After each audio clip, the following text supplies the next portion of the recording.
Aqui no Brasil, os ataques ocorridos na França também ganharam muito espaço na mídia. O que os meios de comunicação fizeram questão de transmitir para o público é que a liberdade de expressão ou liberdade de imprensa não pode ser ameaçada por nada nem ninguém. Será que é isso mesmo que está em questão?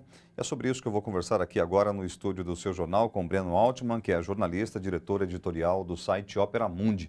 Boa noite, Breno. Bem-vindo ao Seu Boa noite. Jornal. Bem, qual que é a sua avaliação sobre toda essa mobilização internacional em torno deste atentado ao Charlie Hebdo?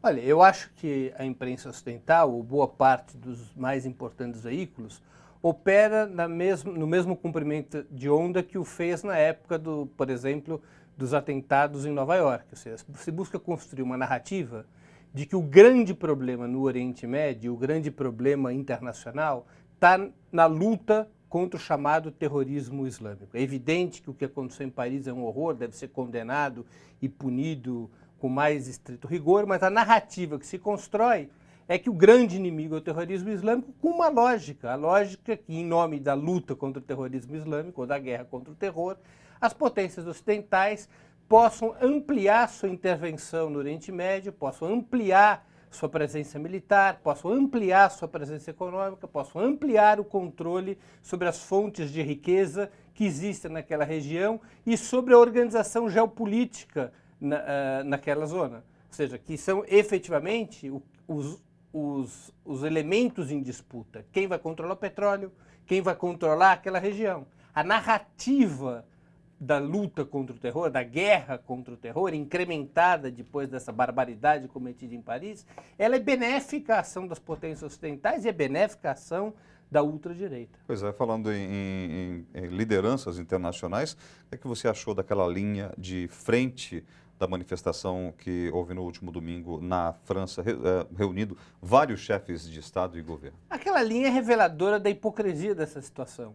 A maioria dos que compunham a vanguarda daquela marcha são de dirigentes políticos, de chefes de Estado ou de governo, ou de representantes de governos que estão profundamente envolvidos em operações imperialistas, em operações colonialistas no Oriente Médio e que são os responsáveis por criar e armar esses grupos terroristas. Porque o Estado Islâmico, por exemplo, um dos principais e o mais violento desses grupos, foi armado e criado pelos países ocidentais, incluindo Estados Unidos e França, com o objetivo de derrubar o governo da Síria. A Al-Qaeda é formada por militantes sunitas, por militantes do chamado terrorismo islâmico, que foram treinados, armados e organizados pelos Estados Unidos na época da Guerra Fria para combater no Afeganistão contra as tropas soviéticas. Aquela linha, não todos, mas a maioria daqueles dirigentes, a começar pelo principal chefe terrorista do planeta, que é Benjamin Netanyahu,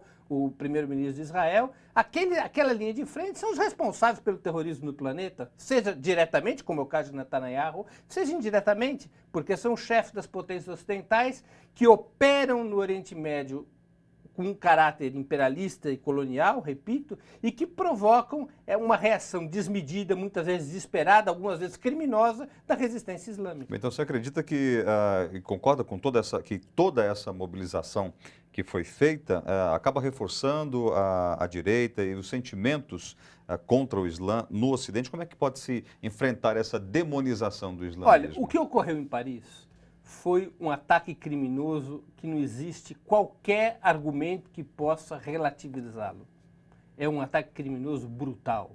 Não apenas contra a liberdade de imprensa, mas contra a própria organização democrática da sociedade. O que se passa é que as elites ocidentais, os principais dirigentes ocidentais, se apropriaram dessa situação, se apropriaram desse crime brutal cometido para construir uma narrativa que alimenta a sua estratégia, que é a estratégia de uma escalada crescente da presença das potências ocidentais no Oriente Médio.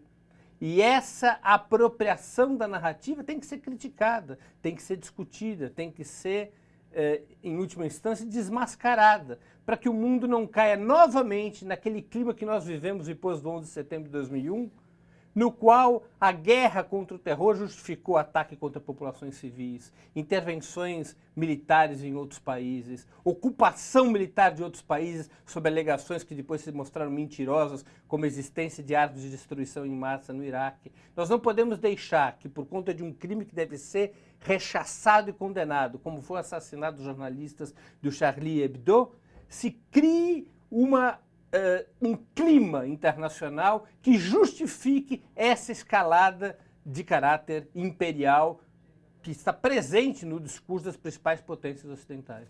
Breno, a gente quer agradecer a sua presença aqui. Muito obrigado por sua participação no seu jornal. Nós esperamos você outras vezes. Eu agradeço o convite. Boa noite a todos. Boa noite.